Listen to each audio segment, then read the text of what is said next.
ఏ కులం మతం లేదా రాజకీయ పార్టీ అని చూడకుండా పూర్తి పారదర్శకతతోనే పేదలకు ఇల్లు కేటాయిస్తున్నాం. ఇల్లు పొందే లబ్ధిదారులకు రాబోయే ఎన్నికల్లో మా పార్టీకే ఓటు వేయాలనే ఎటువంటి నిబంధన లేదా షరతు విధించటం లేదు. ఇందిరమ్మ ప్రభుత్వం అంటేనే పేదల ప్రభుత్వం కాబట్టి పేదవారి సంక్షేమం మరియు బాగు కోరడమే ఈ ప్రభుత్వ ముఖ్య ఉద్దేశం స్పష్టం చేసిన పొంగులేటి శ్రీనివాస్ రెడ్డి.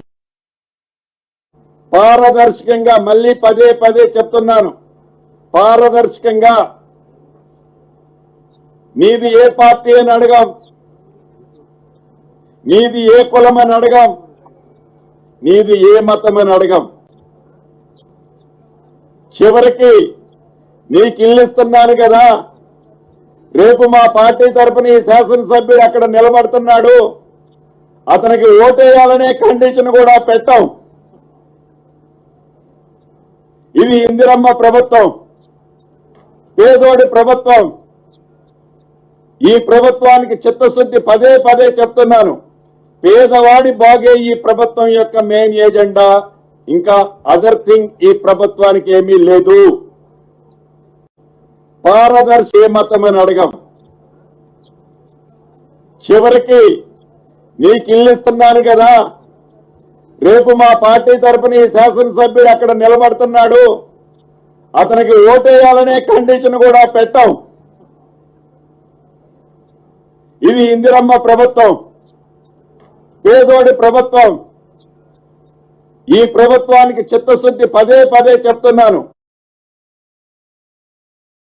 గతంలో బాన్స్వాడ ప్రజలు గులాబీ జెండాపై నమ్మకంతో గెలిపించిన నాయకుడు తన స్వార్థం కోసం కాంగ్రెస్ మునిగే పడవలోకి వెళ్లారు. నిలకడలేని రాజకీయాలతో ఆయన ప్రస్తుతం ఏ పార్టీలో ఉన్నారో కూడా చెప్పుకోలేని పరిస్థితికి దిగజారిపోయారు అని తెలిపారు కేటీఆర్. బాన్స్వాడలా గులాబీ జెండా మీరు గతంలో ఎగిరేసినారు, గతంలో అక్కడ ఒక పెద్ద ఆయన గెలిపించినారు. ఇక ఆయన పేరు మీకు తెలుసు, అన్ని తెలుసు, నేను చెప్పాల్సిన అవసరం లేదు. సింపుల్గా చెప్పాలంటే గాచారం బాగలేకనే పోచారం వేరే దాయిలో పోయింది, గంతే, ఏం లేదు. గాచారం బాగలేదు ఆయన. ఎవడన్నా తెలిసి మునిగే పడవ ఎక్కుతాడు అసలు? నాకు అర్థం కాదు. ఆ కాంగ్రెస్ అనేది ఉంటుందా అసలు? ఉండే పార్టీ కన్లో పోయి ఇక నేను మొదలు పుట్టుక కూడా నాది కాంగ్రెస్లే పుట్టినా అని చెప్పి డైలాగ్ కొట్టి అందులో పడ్డాడు. పడి ఇవాళ గిలగిలా కొట్టుకునే పరిస్థితి. కుర్తిలో పడ్డ ఎలక కదా కొట్టుకున్నట్టు ఇవాళ మింగలేక కక్కలేక ఈ వయస్సులో ఏం కర్మాది నాకు అర్థం కాదు. ఏ పార్టీలో ఉన్నారో కూడా చెప్పుకోలేని పరిస్థితి. నిన్న మొన్నటిదాకా స్పీకర్గా పనిచేసిన పెద్ద మనిషికి ఇలా ఏ పార్టీలు ఉన్నవా అంటే చెప్పలేని పరిస్థితి. ఇంతకంటే అవస్థ అవసరం ఆ పెద్ద మనిషికి? అందుకే నేను మీకు చెప్పేది ఒకటే, ఎలక్షన్ ఎప్పుడొచ్చినా, ఎలక్షన్ ఏ రోజు వచ్చినా పోచారం శ్రీనివాస్ రెడ్డి గారిని ఓడగొట్టడమే లక్ష్యంగా మనం పనిచేద్దాం.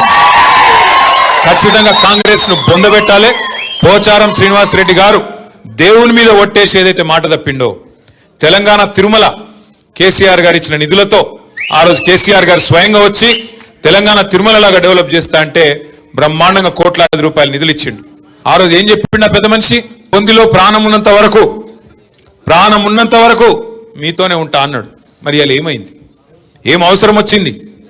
దేవుడి మీద ఒక రేవంత్ రెడ్డి ఒట్లు పెట్టి మోసం చేస్తాడు అనుకున్నా, పోచారం గారు కూడా మోసం చేసిండు. అయ్యా కరువు వచ్చింది, ఏం చేయాలా ముఖ్యమంత్రి గారంటే రక్తం జల్లితే పంటలు పడతాయట. ఇలా పరిస్థితి ఏంది? రాష్ట్రం అంతా కరువు పరిస్తున్నది. బాన్స్వాడల వానలు పడ్డాయా? కానీ మీకు ఉపాయం తెలుసా? కేసీఆర్ ఎంత గొప్పగా ఆలోచన చేసిండో. కాళేశ్వరం దగ్గర ఏదైతే నీళ్లు ఇలా కిందికి ఉత్తర సముద్రంలోకి పోతున్నాయో, ఎక్కడైతే ఇలా కరువు ఉన్నా కూడా కింద నీళ్లు పోతున్నాయి గోదావరిలో, అక్కడ కట్టిండు కేసీఆర్ పంప్ హౌస్. ఆ పంప్ హౌస్ కాడ ఇవాళ రేవంత్ రెడ్డి చేయాల్సిందల్లా బటన్ నొత్తాలి, అంతే, ఏం పీకేదేం లేదు. నువ్వు పోయి బటన్ నొత్తాలి. ఒక్క బటన్ పంపు చాలు చేస్తే మీ నిజాం సాగర్ నిండుతుంది, మీ చెక్ డ్యామ్లు నిండుతాయి, మీ ఎస్ఆర్ఎస్పి ప్రాజెక్టు మొత్తం నింపే మరి మొత్తం ఉపాయం అంతా కేసీఆర్ చేసిపోయిండు. ఇవాళ ఈయనకు ఒక్కటే అడ్డం వస్తున్నది. ఏంటిది? ఈయన చెప్పిన అబద్ధమైన అడ్డం వస్తుంది. ఇన్ని రోజులు ఏమవద్దని చెప్పిండు? కూలేశ్వరం అయిపోయింది అన్నాడు. మొన్న మేము పోతిమి చూపెడితిమి, నేను మా ప్రశాంత్ అన్న అందరం పోతిమి చూపెడితిమి. ఏమిటిది? ఆడ 1,00,000 క్యూసెక్కుల నీళ్లు పోతున్నాయి. 1,00,000 క్యూసెక్కులు అంటే 9 టీఎంసీలు. మీ నిజాం సాగర్ కెపాసిటీ ఎంతనే? 17 టీఎంసీలు. అంటే 2 రోజులలో మీ నిజాం సాగర్ నింపచ్చు. 2 రోజులలో గన్ని నీళ్లు పోతున్నాయి కింద. గన్ని నీళ్లు పోతుంటే ఈ బేకార్గాడు రైతులంటే పట్టి లేదు, ఆయన లొల్లంత ఒకటే. ఏది పెట్టి కేసీఆర్ని తిట్టాలి. కానీ ఆయనకు ఒకటి ఉన్నది, ఆయన మనసులో ఒకటి ఉన్నది. ఏమిటిది? ఇప్పుడు నీళ్ళు ఇచ్చిండు అనుకో, మళ్ళీ మీరు ఏమడుగుతారు? యూరియా అడుగుతారు. యూరియా అడిగితే మరి యూరియా ఇచ్చిండు అనుకో, పంటలు పండుతాయి. పంటలు పండితే మళ్ళీ మీరేమంటారు? పంటలు కొనాలంటారు, వడ్లు కొనాలంటారు. మరి వడ్లు కొనాలంటే సంచులు ఇవ్వాలి, మళ్ళీ సుతులు ఇవ్వాలి, మళ్ళీ మద్దతు ధర ఇవ్వాలి, మళ్ళీ మీదికెళ్ళి ఇంకోటి బోనస్ అని డైలాగులు కొట్టిండు కదా, బోనస్ ఇవ్వాలి. ఈ అమ్మాయి లొల్లంత ఎందుకు? నీళ్ళు ఇవ్వకపోతే సపరేట్గా మొత్తం బంద్ అవుతుంది అని చెప్పి నీళ్ళు బంద్ పెడతాను. అసలు కదా కాదు. ఆయన నీళ్ళు ఇవ్వకపోతే కారణం ఏంటంటే మొత్తం వ్యవస్థ మంచిగానే ఉన్నది. కాళేశ్వరంలో ఒక్క మేడిగడ్డ బరాజులో 2 పిల్లర్లు కుంగినాయి. ఆ 2 పిల్లర్లు కుంగితే 31 నెలల నీకు సుతారాలు దొరుకుతలేరా? మేస్త్రీలు దొరుకుతలేరా? సిమెంట్ లేదా? ఏం కమ్మి పడ్డది ముఖ్యమంత్రికి? 31 నెలలు అయింది కదా. ఇప్పుడు మనం ఇల్లు కట్టుకుంటామే, ఇల్లు కట్టుకున్నాక ఒక మూలకి ఎక్కనో దగ్గర ఉరుస్తుంది, లీకేజ్ ఉన్నది, ఇల్లు కూడా కొడతావా? ఎవడన్నా బుద్ధినోడైతే చెప్పుకుంటాడు కదా, ఆయన గుంపు మేస్త్రి అని. గుంపు మేస్త్రి అంటోడు ఇల్లు సదురుతాడా, కూడా కొడతాడా? చదువుకోవాలన్నా చిన్న తప్పు ఉంటే. మరి 31 నెలలైంది, నీకు లేదా ఆలోచన లేదా? ఎంతసేపు కేసీఆర్ తిట్టాలి, కూలేశ్వరం. ఏం కూలేశ్వరము? ఆ కాళేశ్వరంలో 100 భాగాలుంటే ఒక్క భాగం మేడిగడ్డ, ఒక్క ఇస్సా మేడిగడ్డ. 100 ఉన్నాయి అందులో. మేడిగడ్డ సొంటి 3 ఉన్నాయి బారాజులు, 15 రిజర్వాయర్లు ఉన్నాయి, 19 పంప్ హౌజ్లు ఉన్నాయి, 21 స్టేషన్లు ఉన్నాయి, సబ్ స్టేషన్లు, 1000 కిలోమీటర్ల గ్రావిటీ కాలువలు ఉన్నాయి, 100 కిలోమీటర్ల సొరంగ మార్గాలు ఉన్నాయి. అవన్నీ చక్కగానే ఉన్నాయి కదా. ఆడ అసలు ఆ పంపు చాలు చేసే కాడ బ్యారేజ్తో సంబంధం కూడా లేదు. బ్యారేజ్ మీద 18.5 కిలోమీటర్ల మీద పంప్ హౌస్ ఉన్నది. ఆ పంప్ కాడికి వెళ్ళి నీళ్ళు కిందికి పోతూనే ఉన్నాయి. నువ్వు చేయవలసిందల్లా ఒక చిన్న పాయ లెక్క తీసి ఆ పంప్ హౌస్లోకి నీళ్లు మలిపి ఒక మోటార్ వత్తాలి కదా, ఒక్కడే చేయాలి. ఆయన అది చేసినందుకు ఆయనకు బాధ ఏంటంటే, ఇన్ని రోజులు నేను చెప్పినంత అబద్ధమని దొరికిపోతా, ఇన్ని రోజులు నేను చెప్పిన లుచ్చా మాటలు అని చెప్పి ప్రజలకు అర్థమవుతుంది.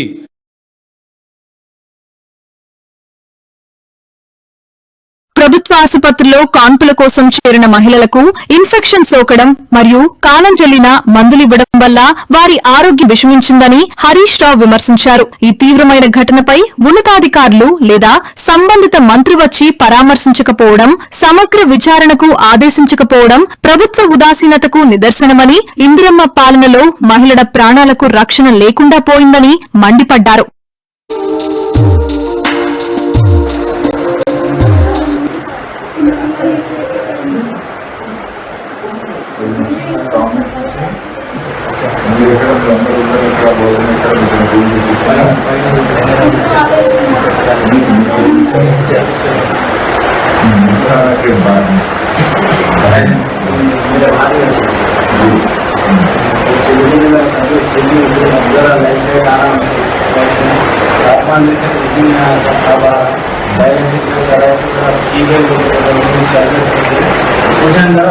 ఇప్పటి వరకు ఒక శాసనసభ్యుడు, ఒక మంత్రి గారు, వైద్య ఆరోగ్య శాఖ ఒక ఉన్నతాధికారు వచ్చి పరామర్శించిన పాపాన పోయింది లేదు.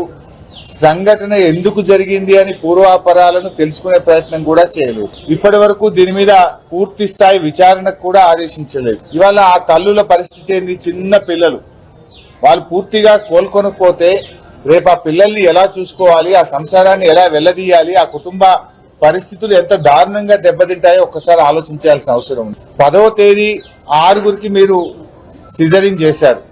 ఎప్పుడైతే వాళ్ళకి ఇన్ఫెక్షన్ వచ్చిందో మరి మళ్ళీ 11వ తేదీ ఎందుకు చేశారు? ఒకవేళ 10వ తేదీ సిజరింగ్ చేసిన వాళ్ళు రాత్రి నుంచే మోషన్స్, వామిటింగ్స్, చలి జ్వరంతో బాధపడుతున్నప్పుడు అదే థియేటర్ లో మళ్ళీ 11వ తేదీ మరో 4గురికి కూడా సిజరింగ్ చేయడం వల్ల ఆ 4గురు కూడా ఎఫెక్ట్ అయినారు. అంటే ఇక్కడ వాళ్ళని మేము మాట్లాడినప్పుడు 2 విషయాలు చెప్తా ఉన్నారు. పేషెంట్స్ యొక్క అటెండెంట్స్ కానీ, పేషెంట్స్ కానీ, థియేటర్ లో ఉన్నటువంటి ఇన్ఫెక్షన్ మాకు సోకింది, థియేటర్ మెయింటెనెన్స్ సరిగా లేకపోవడం వల్ల మేము 10 మందిని డాక్టర్ల నిర్లక్ష్యానికి బలయ్యాము అని చెప్పి చెప్తా ఉన్నారు. ఇంకొక పేషెంట్ అటెండెంట్ ఏమంటున్నారంటే, కాలం చెల్లిన మందులు వాడారు, ఎక్స్పైర్డ్ మెడిసిన్ మాకు ఇవ్వడం వల్ల మాకు ఈ పరిస్థితి ఏర్పడ్డది అని చెప్పి ఇంకొక పేషెంట్ యొక్క అటెండెన్స్ చెప్తా ఉన్నారు. మరి ఇంత తీవ్రమైనటువంటి ఘటన విషయంలో ప్రభుత్వం ఎందుకు గోప్యంగా ఉంచే ప్రయత్నం చేస్తుంది? ప్రభుత్వం దీని మీద ఎందుకు విచారణకు ఆదేశించలేదు?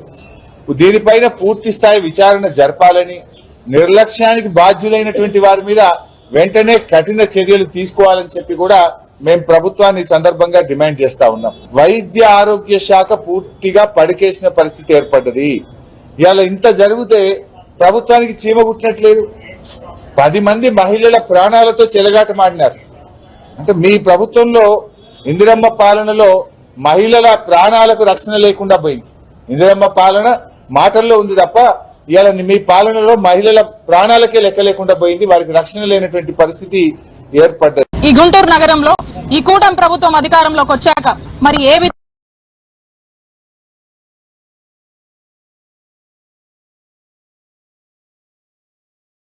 ప్రభుత్వ ఆసుపత్రిలో కాన్పుల కోసం చేరిన మహిళలకు ఇన్ఫెక్షన్ సోకడం మరియు కాలం చెల్లిన మందులివ్వడం వల్ల వారి ఆరోగ్యం విషమించిందని హరీష్ రావు విమర్శించారు. ఈ తీవ్రమైన గుంటూరులో ఒక మహిళ ఇంటి ముందు బోర్ రిపేర్ చేసుకుంటుంటే తెదేపా నాయకుడు మురళి 10,000 రూపాయల లంచం డిమాండ్ చేశారని మాజీ మంత్రి విడుదల రజనీ ఆరోపించారు. లంచం ఇవ్వలేదని ఆ మహిళ కుటుంబంపై దాడి చేసి విపరీతంగా అమానుషంగా ప్రవర్తించిన పోలీసులు కనీసం పట్టించుకోలేదని మండిపడ్డారు.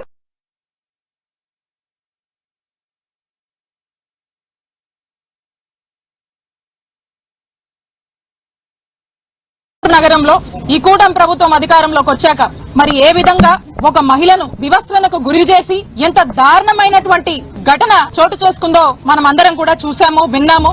మరి ఈ రోజు ఇక్కడికి మేమంతా వచ్చి మా నాయకుడు జగన్మోహన్ రెడ్డి గారి ఆదేశాల మేరకు వైఎస్ఆర్ కాంగ్రెస్ పార్టీకి సంబంధించినటువంటి మహిళలు మేమంతా కూడా వచ్చి ఈ రోజు ఆ బాధిత మహిళని కలిసి తనకు ఓదార్పునిచ్చి తనకు మేమంతా ఉన్నామని చెప్పి ఒక మారల్ సపోర్ట్ గా నిలబడడం జరిగింది. అలాగే వారి కుటుంబాన్ని కూడా పరామర్శించి అసలు ఏం జరిగింది, ఈ గొడవ ఎలా మొదలైంది, ఏమేం జరిగింది అని వారిని వారి మాటల్లో అడిగి తెలుసుకోవడం జరిగింది. ఈ ఘటన ఎంత దారుణం అంటే అంత దారుణం అని చెప్పొచ్చు, అంత బాధాకరం. ఇలాంటి ఘటన ఈ రోజున మన ఆంధ్రప్రదేశ్ రాష్ట్రంలో నెలకొందంటే ఇది ఖచ్చితంగా ముమ్మాటికి ఈ గవర్నమెంట్ ఫెయిలియర్. పోలీసులంటే భయం లేక అధికార మదంతో మితిమీరిపోయి ఎక్కడ ఇంత కూడా కొంచెం కూడా ఇది తప్పు అని ఆదం మర్చిపోయి మరి టీడీపీ నాయకులు ఏ విధంగా కూడా ఈ మహిళ మీద వారి యొక్క కుటుంబం పట్ల వ్యవహరించారో మనం అందరం కూడా చూస్తున్నాము. ఈ ఇన్సిడెంట్ చాలు బీహార్ ని మించి ఈ రోజు ఆంధ్రప్రదేశ్ రాష్ట్రంలో ఏ విధంగా ఈ ప్రభుత్వం వచ్చాక మరి టీడీపీ వాళ్ళు గూండాల్లాగా రౌడీల్లాగా చెలరేగుతున్నారో ఇదే ఇన్సిడెంట్ అందరికీ కూడా ఒక నిదర్శనం అని చెప్తా ఉన్నాను.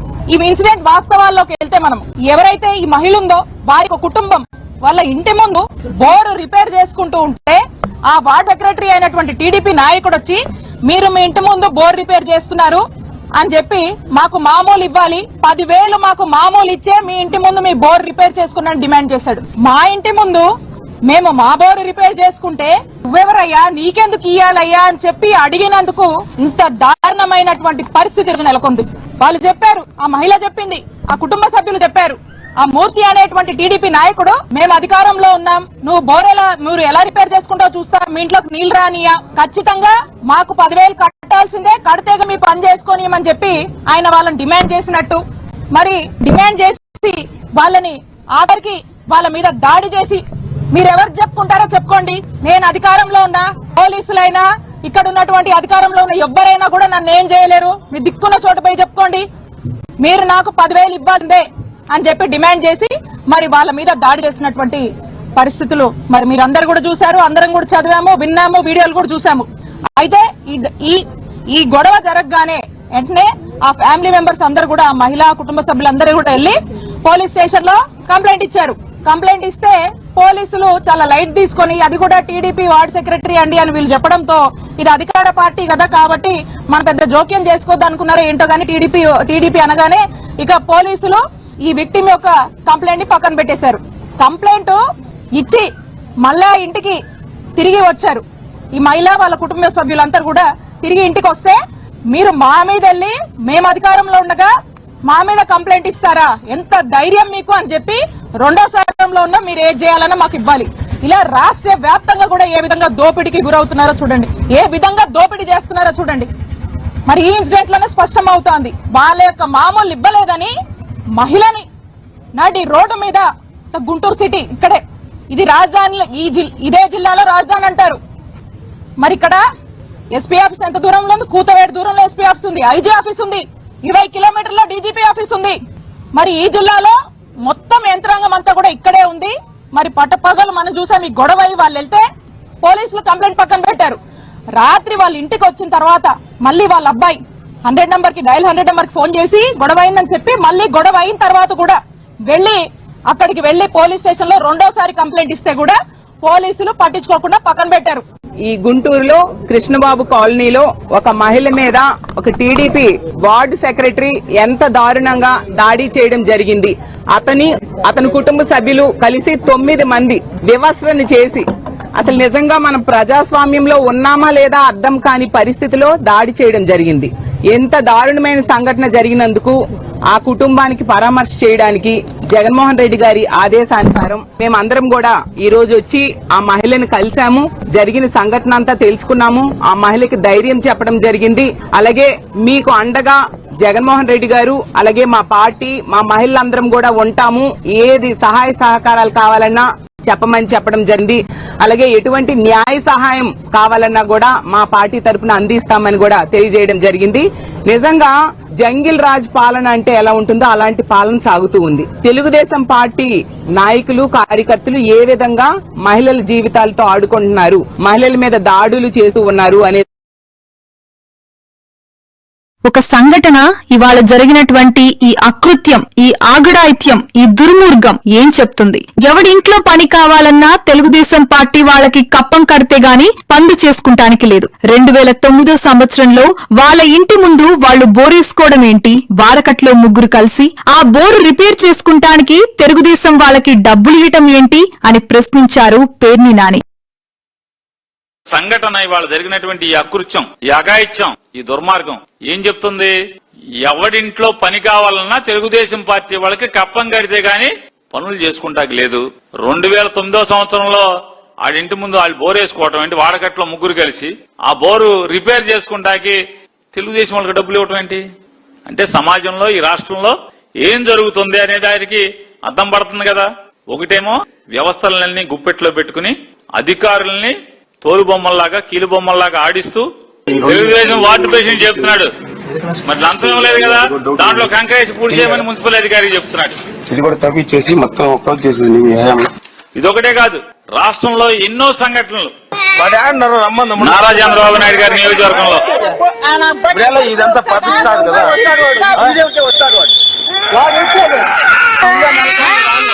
చూడండి, ఆడ మనిషిని చెట్టు చేసి కట్టేశాడు తెలుగుదేశం నాయకుడు. కేసు లేదు ఇంతవరకు ఆయన మీద. కేజీవీవీ ప్రిన్సిపాల్ సౌమ్య సంఘటన ఒకటారా? హోంమంత్రి గారి నియోజకవర్గంలో చూడండి, దుస్తులు చించేశారు ఆడావిడికి, ఆడ మనిషి. అరవా శ్రీధరు, సచివేడు ఎమ్మెల్యే కోనేటి ఆదిమూలం, గుంటూరు ఎమ్మెల్యే నజీర్ అహ్మద్, మంత్రి సంజయ్ కొడుకు పిఏ. కుప్పంలో ఇంకో సంఘటన, కొన్ని ఎట్ట కొడతాడు తెలుగుదేశం నాయకుడు మహిళని తంత్రారు, జాకెట్ చింపడం. నీకేం పోయే కాలం రా బాబు. పచ్చ బిళ్ళిచ్చాడనుకో చంద్రబాబు నాయుడు, పచ్చ బిళ్ళిచ్చే మగవాళ్ళని కొట్టాలి కానీ ఆడవాళ్ళని కొడతాం ఏంటి? అసలు మగవాళ్ళని కొట్టే సరుకు లేదా? నేను ఒకటే చంద్రబాబు నాయుడు గారిని ఛాలెంజ్ చేస్తాను. నగరం పాలన 60 ఫుటేజ్ ఇస్తారా మీరు? 15వ తారీఖు సంఘటన జరిగితే 16వ తారీఖు సాయంత్రం లోపు ఎమ్మెల్యే చెప్తే గాని ఎఫ్ఐఆర్ కట్టకుండా, మళ్లీ నారా చంద్రబాబు నాయుడు ఎమ్మెల్యే చెప్తే గాని 17వ తారీఖు దాకా అరెస్ట్ చేయకుండా సాక్షి టీవీలో వేసిన తర్వాత 17 రాత్రి వరకు ఎందుకు అరెస్ట్ చేయలేదు? మరి ఆ సీఏ మీద యాక్షన్ ఏది? అసలు ఈ మొత్తం గుంటూరు ప్రాంతం చెడిపోతాకి అక్కడ ఐజీ కారణమా కాదా? సీఏని సస్పెండ్ చేయరా? మరి ఎస్పీ మీద ఏం యాక్షన్ తీసుకుంటున్నారు? వీళ్ళందరి మీద మీలో నిజంగా మీరు చెప్పేటువంటి my government's commitment is unequivocal, the law will be enforced fairly and firmly అని డబ్బా కొట్టుకోవడం కాదు, దీనికి కారణభూతులైనటువంటి పోలీసుల మీద యాక్షన్ ఏది? కృష్ణలంక కేసులో లాకప్ డెత్ లో ఏసీపీ మీద యాక్షన్ ఏది? ఎందుకు తీసుకోరు? Total failure of supervisory duties of police commissioner కదా, ఎందుకని లేదు? విజయవాడ సిపి పోలీస్ కమిషనర్ ఉద్యోగం మానేసేయటం వల్ల కదా ఈ అకృత్యం జరిగింది, ఘోరం జరిగింది, లాకప్ డెత్ జరిగింది. సమాజంలో తక్కువ ఆదాయమున్న పేద ప్రజలను ఆదుకుంటూ వారి ఆర్థిక స్థితిగతులను మెరుగుపరచడమే మా ప్రాథమిక లక్ష్యం. అర్హులైన పేదలకే సంక్షేమ పథకాలు 100% అందేలా చూస్తూ తెలుగు జాతి భవిష్యత్తుకు నమ్మకమైన రక్షకుడిగా ఉంటాను. అవినీతి విషయంలో ఏమాత్రం రాజీ పడకుండా స్వచ్ఛమైన పాలన అందిస్తానని, తప్పు చేస్తే అధికారైనా రాజకీయ నాయకుడైనా శిక్ష తప్పదని హెచ్చరిస్తున్నానని తెలిపారు సీఎం చంద్రబాబు. తక్కువ ఆదాయం వచ్చే వాళ్ళుంటే వాళ్ళని ఆదుకుంటూ ముందుకు పోవాల్సిన అవసరం ఉంది. మీలో కూడా ఒక స్ఫూర్తి రావాలి. డబ్బులుండే వాళ్ళు ఆశపడకుండా డబ్బులు లేని వాళ్ళకి ఈ సంక్షేమ కార్యక్రమాలు కానీ వాళ్ళ యొక్క ఆర్థిక స్థితిగతులు పెంచడానికి ఇస్తే జీవితాలు బాగుపడతాయి, సమాజంలో మార్పు వస్తుంది. ఎవరైనా శిక్ష తప్పదని మరొకసారి మీ అందరికీ విజ్ఞప్తి చేస్తున్న ఆలోచన ఒకటే, తెలుగు జాతి భవిష్యత్తుకి నేను రక్షకుడిగా ఉంటా. ఎక్కడా రాజీ పడను, అన్ని విషయాల్లో ముందుంటాను, స్వచ్ఛమైన పాలన ఇస్తాను. ఇంకో పక్క ఎవరైనా అవినీతి చేస్తే ఒకసారి 2 సార్లు చెప్పి సరిచేస్తాం. చెయ్యలేకపోతే అధికారి కానీ లేకపోతే రాజకీయ నాయకుడు కానీ ఎవరైనా శిక్ష తప్పదని మరొకసారి మీ అందరికీ విజ్ఞప్తి చేస్తున్నా. ఇప్పుడే మీరు ఇక్కడ చూశారు, చిన్న బాబు కిట్టి ఇంట్లో ఇచ్చే డబ్బులు దాంట్లో వేసుకొని అది ఒక అలవాటుగా చేసుకునే డబ్బులు నేరుగా కిట్టి తీసుకొచ్చి ఈరోజు అమరావతి రాజధానికి ఆ డబ్బులు ఇచ్చే పరిస్థితికి వచ్చాడు. స్ఫూర్తిని తల్లిదండ్రులు ఇచ్చారు, కానీ ఇది మహోన్నతమైన స్ఫూర్తి. అమరావతి దేవతల రాజధాని, అమరావతి ప్రజా రాజధాని. ఈరోజు అలాంటి అమరావతి రాజధానిని కాపాడుకోవడమే కాకుండా దీన్ని నెక్స్ట్ లెవెల్కి తీసుకుపోయి ప్రపంచంలోనే